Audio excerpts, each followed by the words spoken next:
6 questions. 6 knives stuck in the truth. Buried under the perfect facade of a peaceful departure. But no passing is peaceful when the hand of the hidden person still lurks somewhere. Between the pieces that never fit. Between the last breaths that no one heard until the end. Gene Hackman is gone. But these 6 questions are still waiting to be answered.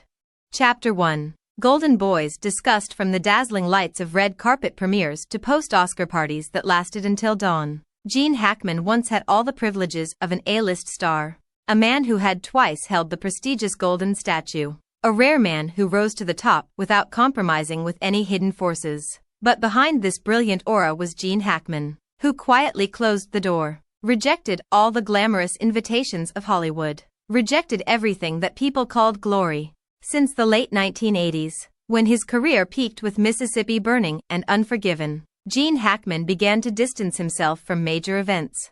Awards, titles, photos with colleagues over glasses of sparkling champagne became luxury items that Hackman was no longer interested in. Hollywood has no loyalty, no conscience, only an endless appetite for profit. This sharp statement was not just a hasty remark, but the culmination of what he had seen, experienced, absorbed into every cell during decades of wrestling between the spotlight and the calculations behind the scenes. Hackman wasn't born to be an idol. He honestly said he never felt comfortable walking up on stage to accept an award. The way hands patted him on the back, the fake smiles exchanged behind the velvet curtain, or the congratulatory handshakes followed by merciless stabbings to the back all made Hackman feel disgusted. There is an anecdote that Hackman once told a close friend that immediately after receiving his first Oscar for his role in The French Connection, he took off his bow tie and threw it straight into the trash can in the men's room of the Dorothy Chandler Pavilion Theater. This dissatisfaction was not just caused by a few fleeting moments. It was the accumulation of decades since the day Hackman set foot in the industry with the simple dream of living out his passion for acting. He once said that I didn't come here for fame. I came here to work. But then he realized that Hollywood didn't exist to nurture passion. It existed only to swallow any soul that dared to dream too much of honesty or pure art. For a long time, Hackman became a thorn in the side of many hidden forces in Hollywood. He turned down lucrative contracts, refused to appear at lavish fundraising events, and even openly rejected invitations to join the Academy jury. For him, Hollywood was a giant trap where the weak were willing to sell each other out to survive a few more seasons. So Hackman chose an almost unprecedented path, severing all ties of power, closing his doors to the media, retreating to live in seclusion in New Mexico with his wife, Betsy Arakawa, the only woman in his life who had never betrayed his belief in goodness. But even as Hackman tried to sever all ties to the movie capital, Hollywood continued to lurk behind him. Calls from famous directors. Scripts sent to his door even though no one knew his exact address, all like ghosts clinging to Hackman's life, reminding him that no one had ever really escaped Hollywood's control. And the worst thing, the thing that smoldered and burned the room Hackman had tried to protect for decades, were the secrets he was forced to keep. Secrets about backstage parties, secret deals between production tycoons and young stars ready to do anything to appear on the red carpet. Hackman knew and hated himself for remaining silent. So in his final days, when acute chest pains forced him to face the limits of life, Hackman broke the vow of silence he had taken for nearly half a century. And what he said was the first fragment of the horrific image of Hollywood he had witnessed. Chapter 2. Whispers in the Studio. Despite his experienced, cool demeanor on screen, Gene Hackman was a smoldering fire in real life, ready to explode whenever he came face to face with things that irritated his senses.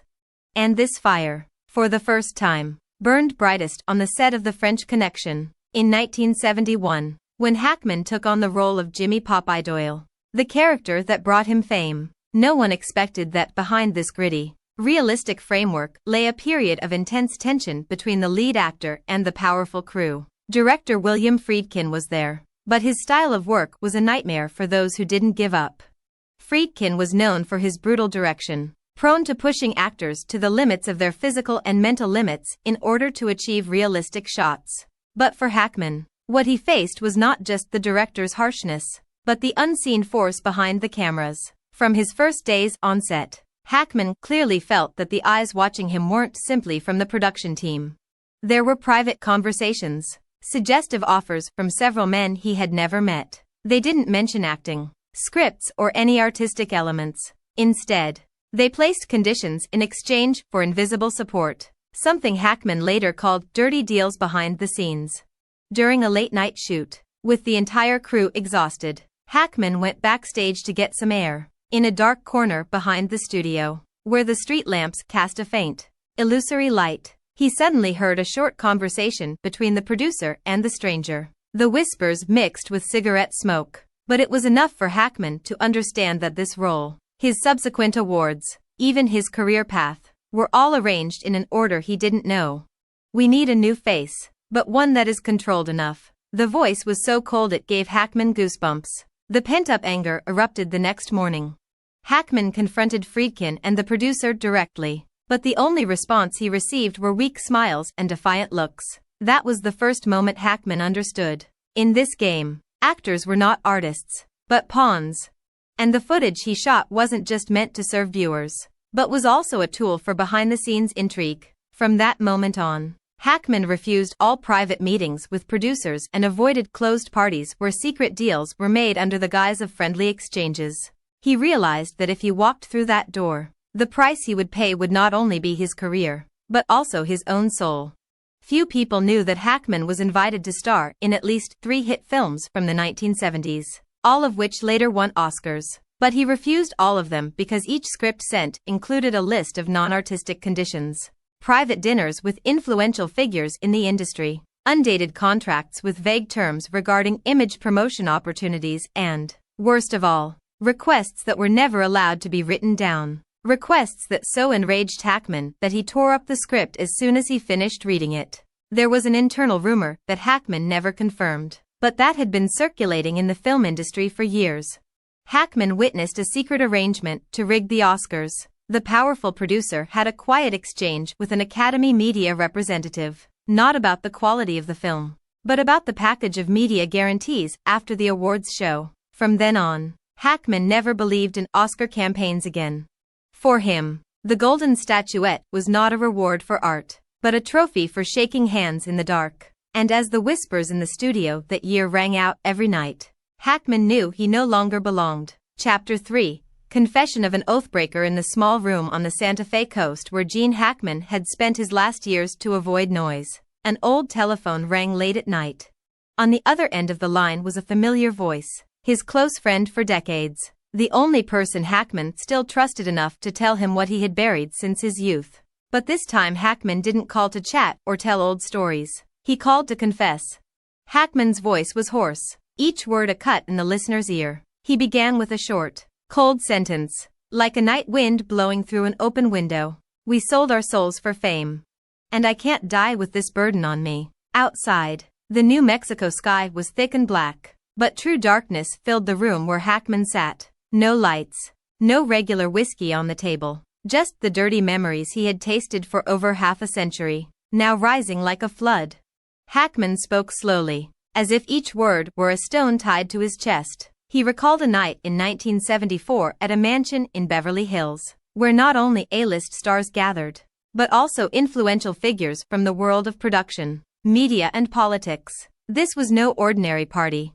This was Hackman's first initiation into the inner circle, a group of seasoned actors who had been canonized by Hollywood in the press but held secrets behind the scenes that were never allowed to be told. The inner circle, according to Hackman, was not a secret society with elaborate rituals or blood oaths. It was a secret pact. Those who saw too much knew too much about the dark side of the movie capital. They were like survivors on a wrecked ship, keeping the cause of the disaster a secret but forced to remain silent if they wanted to preserve their lives and careers. And the greatest secret that Hackman carried with him all his life, the one that destroyed his soul every day, was the cover-up of the most heinous crime that Hollywood had ever committed.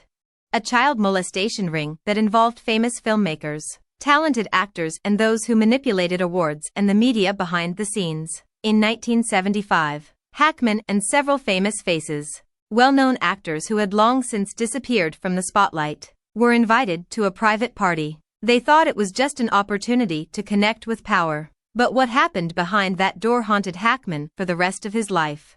In a luxurious room behind a red velvet curtain there was a scene of children who did not yet understand what was happening, used as entertainment tools for those who called themselves tycoons. The laughter, applause and secret handshakes after each exchange were captured by Hackman's eyes, frozen in his heart like black ice. The next day, Hackman and several other actors, who also did not expect to end up in Earth's hell, were summoned to a locked room. They were given two choices: sign a non-disclosure agreement in exchange for roles, fame and security, or open their mouths and let their careers and lives crumble to dust. Hackman signed, not for fame, but because he understood that he alone could not fight the gigantic machine fueled by power and money. Behind this was not just a confession, but a bell ringing to open the door to hell, where Hollywood's dirtiest secrets were waiting to be revealed. Chapter 4. The Lost Tapes. The small wooden house in Santa Fe where Gene Hackman spent the last years of his life quickly became the focus of attention after news of his death spread. Not because the locals were too curious or because of the tabloid reporters, but because a group of people, those who had never come into the light, got there first. They did not bring flowers or memorial candles. They needed tapes. These tapes were once legendary in the closed conversations of some veteran actors. Those who knew Hackman always had a habit of recording, not to blackmail or use as a weapon against anyone, but simply to keep living proof in case the truth needs to be revealed one day. Hackman called them lifeline tapes, the only lifeline between him and his conscience. According to an anonymous tipster in the late 1980s, Hackman started this secret habit. Phone calls from producers, negotiations about roles, veiled threats against young actors who refused to cooperate, and even conversations between Hollywood moguls that were never recorded in the official minutes were all quietly recorded by Hackman. Each tape was a part, a slice, of what Hackman called the ugliest mosaic of power I had ever seen. These tapes didn't just contain incoherent sounds. They were living proof of a system that had been operating for decades, where prestigious awards weren't necessarily awarded for talent, where faces were suddenly removed from the screen just for daring to say no, and where young faces were forced to learn silence before they knew the alphabet. Hackman once told a friend that if you heard what I heard, you would never watch Oscar night again. And now that Hackman is gone, those tapes are gone too. Santa Fe police, after receiving a request from the family, conducted a thorough search of the entire home. Secret drawers, shelves with hidden compartments, even every floor tile was scanned. No tapes, no boxes of tapes, completely gone. Hackman's family, especially his cousin who lived next door for the last 10 years of his life, confirmed seeing old boxes of tapes neatly stacked in a used leather suitcase. Hackman never explained them, only instructed that if something happened, they were not to open them but to contact someone, an old friend who had never appeared in any public photos. But when police opened the door to Hackman's warehouse, the suitcase was gone. No trace, no note. Someone took them. But who? The more terrifying question is, did Hackman manage to copy these tapes? And if so, where are they? In the hands of a former colleague who was on the same side? In a mysterious lawyer's safe in New York? Or were they sent straight to the newsroom, where reporters are sitting on a giant time bomb, just waiting for the right moment to explode? Some Hollywood insiders revealed that Hackman was not the only person aware of the tapes. Some directors, screenwriters and even young actors who had fallen victim to shady dealings also knew. But no one dared to mention it because they understood that just mentioning the missing tapes meant signing their own death warrant. As the lights dimmed on the deserted streets of Santa Fe, only questions hung in the darkness. What bits of truth did Hackman manage to leave behind? And who or what power has the power to decide whether these secrets will ever see the light of day? In this darkness, Hollywood remained silent as if nothing had happened. But those who knew Hackman understood. The tapes were not lost. They were simply hiding, waiting for a hand brave enough to reveal the truth.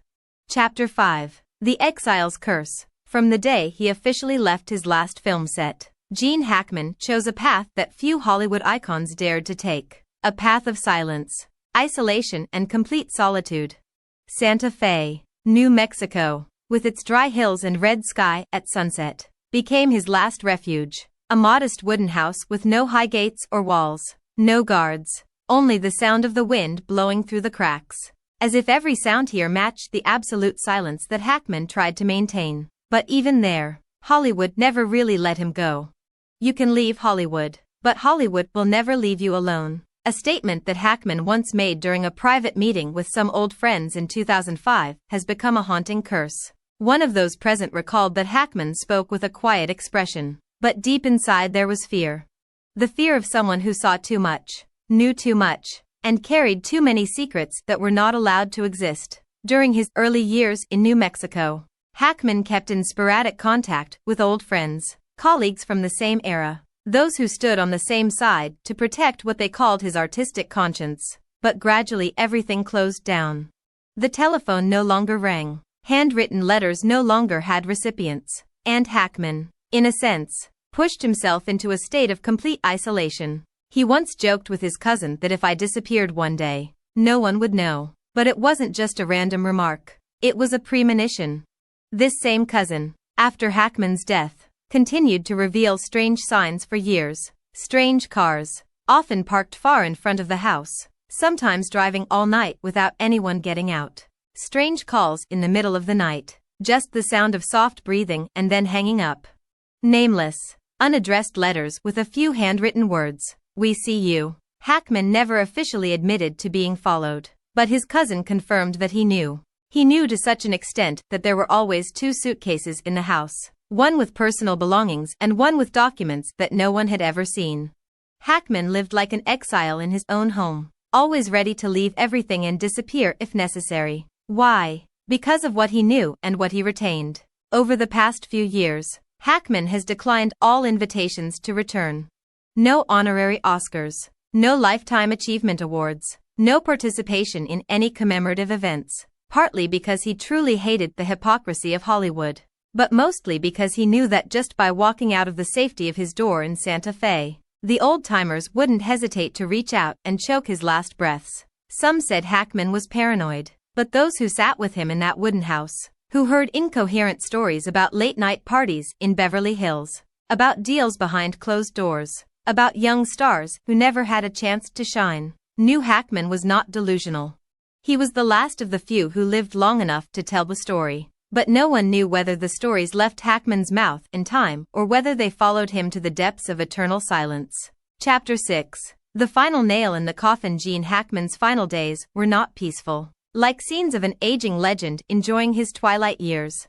On the contrary, they were days of suffocating tension, as if every last breath was being choked. Every faint ray of a new day was covered by the darkness of memories that he could not erase. About 3 weeks before Hackman's death, his cousin noticed an unusual change. Hackman, who had long since severed most of his contacts with Hollywood, called constantly. Not for his younger colleagues, not for the reporters who once sought him out, but for a few old faces, those who were part of the secret circle of silence whose agreement Hackman had broken years ago. They used to be allies. Now most of them are gone, not from memory, but from life. And what's more terrifying is that they all died in bizarre circumstances. Car accidents in the middle of the night, slips and falls downstairs in their own homes, and even sudden deaths in luxury mansions in Beverly Hills. Deaths that seemed accidental, but Hackman never believed in accidents in the world of those who sold their souls for glory. I have no one to talk to anymore, Hackman once muttered as he stood by the office window, his hands shaking as he clutched the old landline phone. Calls went unanswered. Voicemails were never returned. Familiar voices were silenced forever. In Hackman's desk drawer after his death, a series of scattered notes were found, written in scribbles, with no beginning or end, like hastily assembled pieces of an incomplete puzzle. There was only one line on a crumpled piece of paper: the same faces, the same hands, the same silence. The phrase was like a disturbing refrain, repeated in other notes, as if Hackman was trying to carve out a message for anyone curious enough to read it and brave enough to understand it. The same faces. The old faces, the ones that smiled next to him on the red carpet, and then the same faces that sank the careers and souls of those who dared to speak out. The same hands, the hands that patted him on the back as he won awards, and the same hands that signed orders to eliminate unnecessary witnesses. The same silence, a silence that lasted for over half a century, protecting the darkest secrets of Hollywood, where power was not measured just by money or fame, but by life and death. Gene Hackman's death, when it was announced, had an official cause: natural causes. A neat, Clean finale. With no trace for the curious, but for those who understood the world from which Hackman escaped. Nature never existed. Was this the end or the last warning that Hollywood sent to those who were thinking about breaking the rules? An old friend, one of the few survivors, told the press after Hackman's funeral, Gene knew the rules. He knew them better than anyone. And he knew what happens when you forget who made them. Gene Hackman's story does not end with a quiet grave in Santa Fe. It ends with the office door slamming behind the first policeman entering the wooden house. A silent landline phone by the window and the last piece of paper found under the drawer. I was never supposed to leave alive. Gene Hackman closed his eyes, but his last words continued to echo. Not a farewell melody, but a scream that ripped through the shiny mask that Hollywood used to hide his decaying conscience. This secret. Who dared to hear all this? This statement did not come only from a man who was about to leave this world, but from the voice of a tormented conscience. He lived a wonderful life, but full of regret and remorse. He devoted his life to art, but paid for it with wounds and losses. At the last moment, he could no longer remain silent. He had to tell the truth, even if that truth might shake the world. Those left behind, would they dare to face this truth? Would they dare to listen to these words until the end? Would they choose to cover their ears, close their eyes, and continue to live in illusions and lies? Gene Hackman is gone, but his words remain a warning, a challenge, and the answer will perhaps determine the fate of the entire industry.